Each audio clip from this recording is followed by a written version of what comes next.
BuildAid is so proud to be part of this amazing, bustling city of gold. Come behind the scenes with us as we explore what really goes into the development, refurbishment and creation of this incredible city we call home. From past to present, we look at what makes Jersey unique and what the future holds.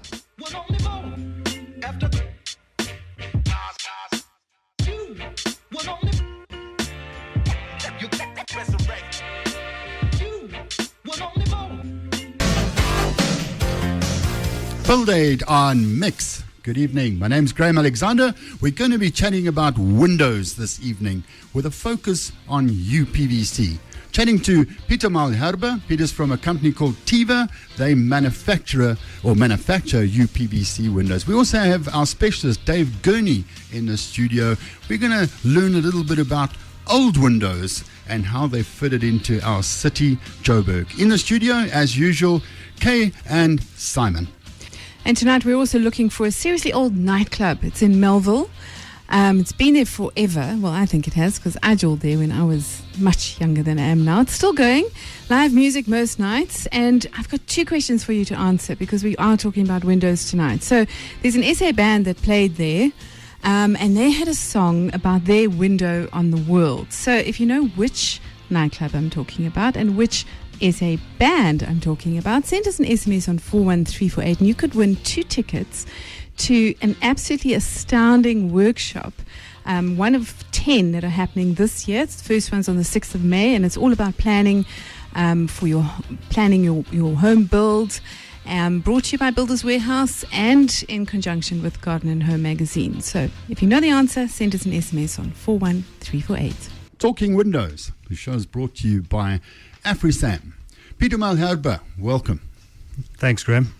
We're going to be chatting about your product, your company, a little bit about yourself, and then we're going to talk more generally about windows and how they fit into buildings, old buildings, new buildings, and so on. But before we do that, Peter, a little bit about yourself. I know you're a specialist and you lecture and so on. Getting the message out there, I think it all revolves around sustainability and energy efficiency. Absolutely, Graham. Thanks for that. For getting the message out is just about education. As you said, it's sustainability, energy efficiency. All of those go hand in hand. And the South African market is coming out of a really interesting place, going into a very interesting place again.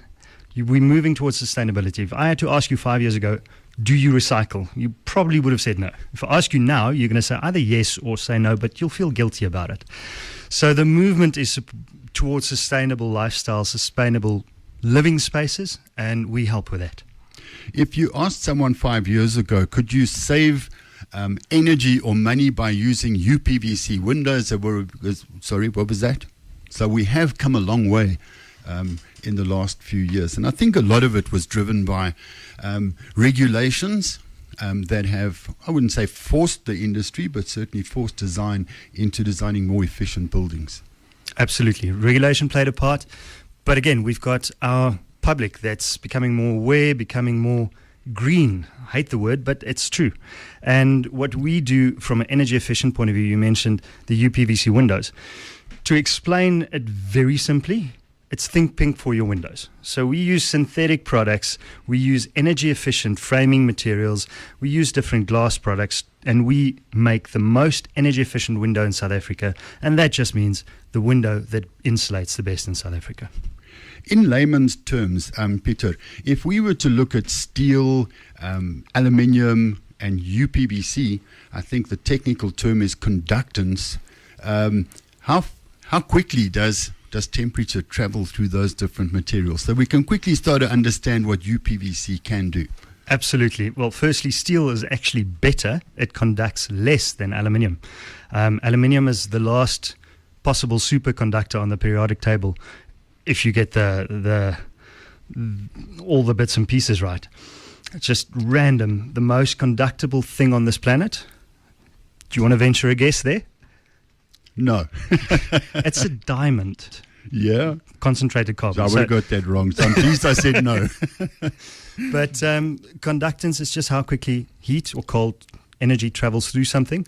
And metals obviously conduct more, so it insulates worse. UPVC, it's an unplasticized form of polyvinyl chloride. It just means it is a synthetic thing that doesn't conduct heat or cold. Now, obviously, you have glass in a window, and I know our specialist, our heritage specialist, Dave Gurney, is going to join us a little later, and we're going to talk a lot about glass. But you have a frame. It's made of UPVC. We know that it doesn't conduct well, therefore it's great for energy efficiency. But glass is not very good. Absolutely. There's a lot of technologies, and it's been used globally for years. We used to have very cheap electricity, and a lot of it. So nobody cared about insulation.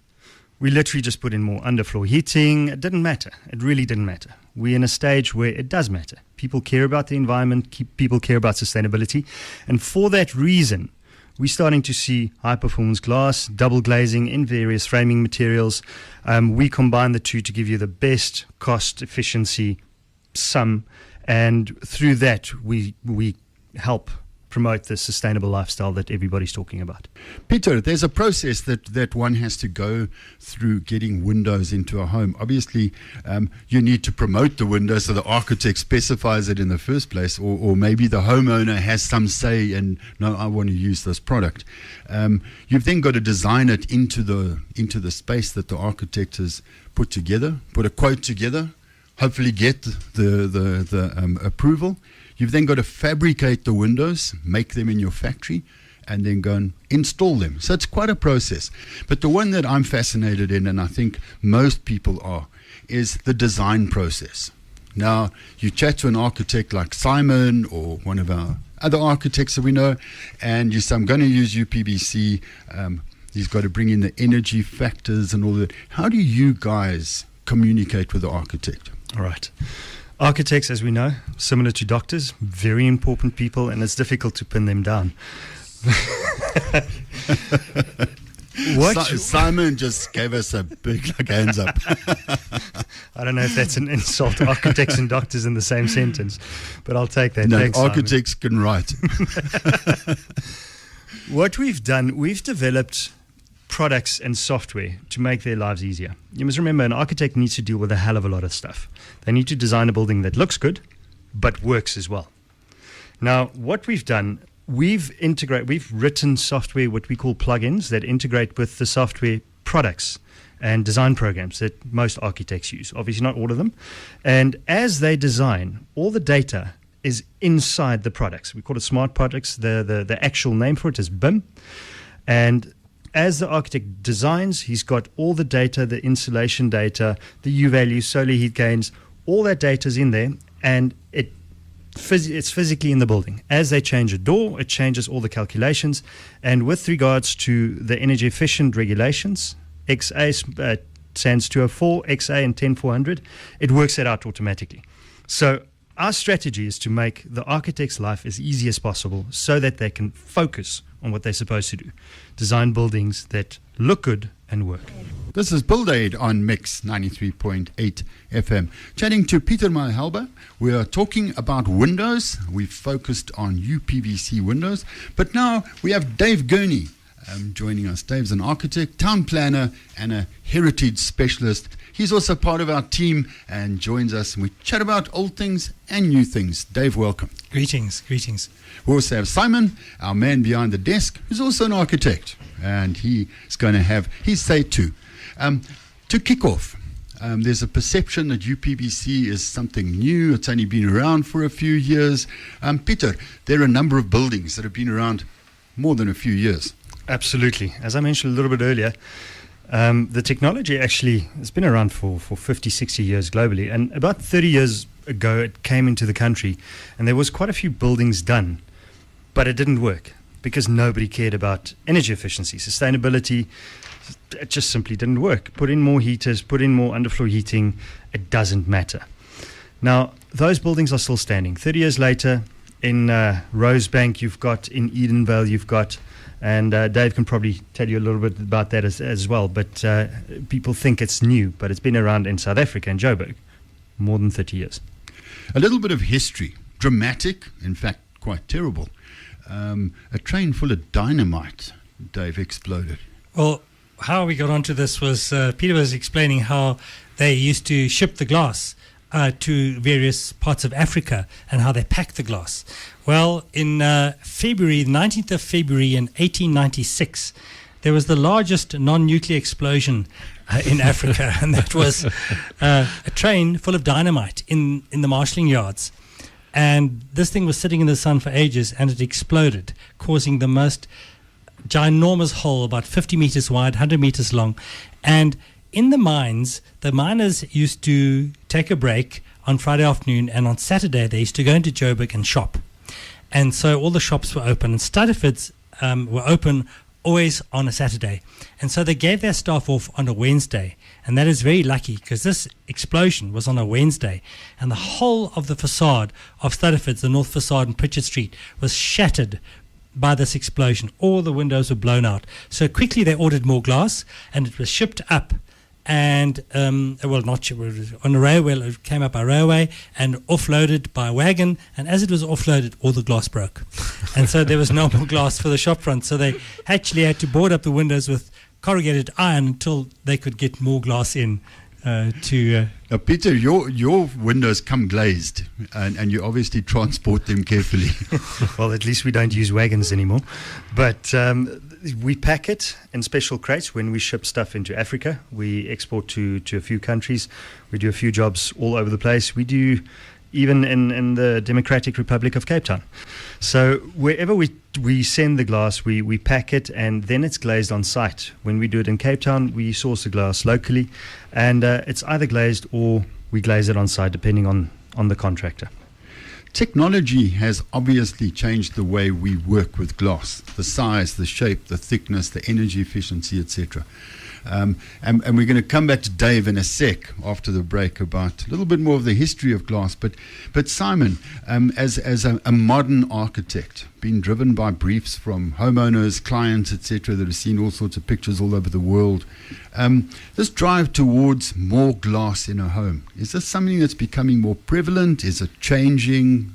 What's your view on that? It's definitely more prevalent, and in fact probably has become more popular for the last sort of 3-4 years. It's sort of 15-20 years ago, we were doing, I hate to say it, but we were doing those Tuscan monstrosities around Johannesburg, and those, the style of Tuscan architecture is that the window openings are small, the reveals are quite deep, and nowadays the trend is to sort of go with a sort of contemporary South African styled architecture, lots of steel, huge amounts of glass. And when I say huge amount of glass, literally Farnsworth house type of glass. We don't massive panes of glass. We don't want to call them fish tanks, but there's a lot of glass, which presents a whole lot of other design dynamics, like blinds inside the bedrooms and so on, where you need a bit of privacy. But maybe we'll do another show on that one.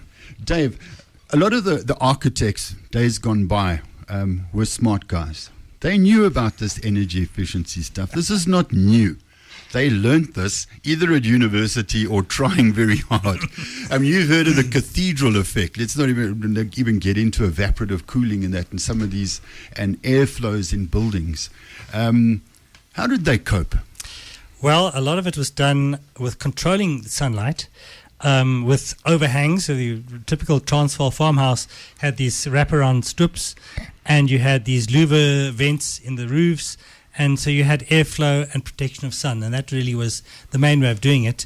And then, of course, the thickness of the walls and that type of stuff. And tiny windows. That's it, tiny windows. But now what's exciting is the amazing advances they've made in technology with regard to glass. And now with solar panels on the roof, and Elon Musk's new roof sheeting and roof glazing is going to be quite amazing. So I think that we're in for some really amazing advances in the near future, great technology advances. We have different kinds of glass that gives you energy efficiency. You have photovoltaic glass. You have glass that changes color. Pieter knows a lot more about it than I do. I'm sure he could. So let me pose a scenario.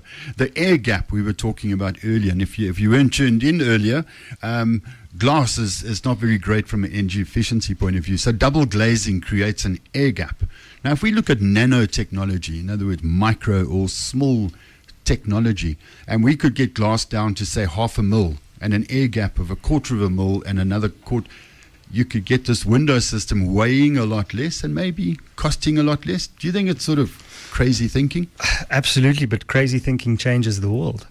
So we got to start with that. The one part is the material, the second part is the thickness. So having whatever material it is, and it's thicker and it's thinner and it's lighter, absolutely. But there's a sweet spot for the air gap. If the air gap becomes too small, you lose the efficiency. If it becomes too big, you're creating a whole new ecosystem in between there, and it becomes inefficient again.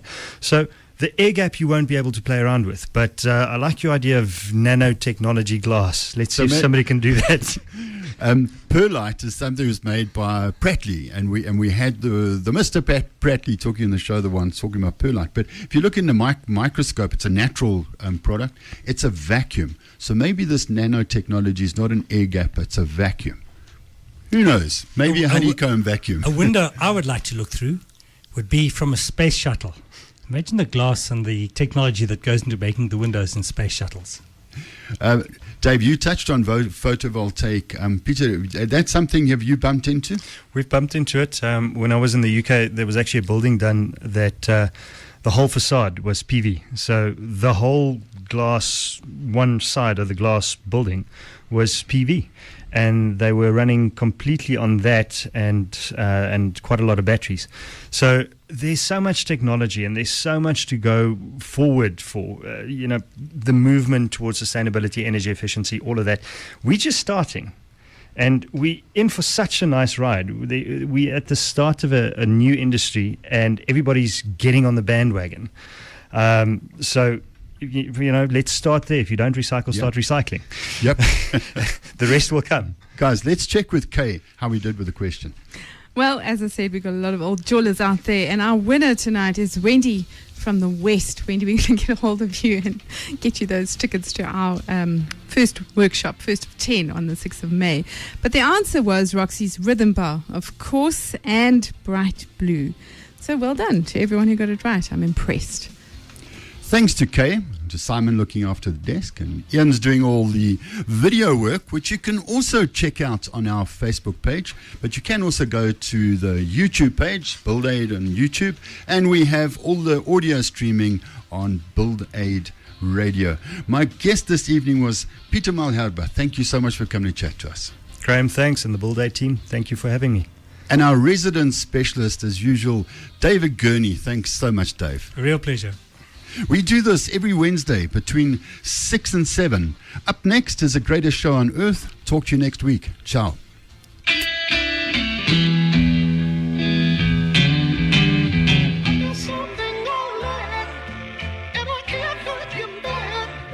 There must be so much love in my heart that it would tear me apart. And I know, although you couldn't see, to hurt you. Queensbridge, you would only go after you.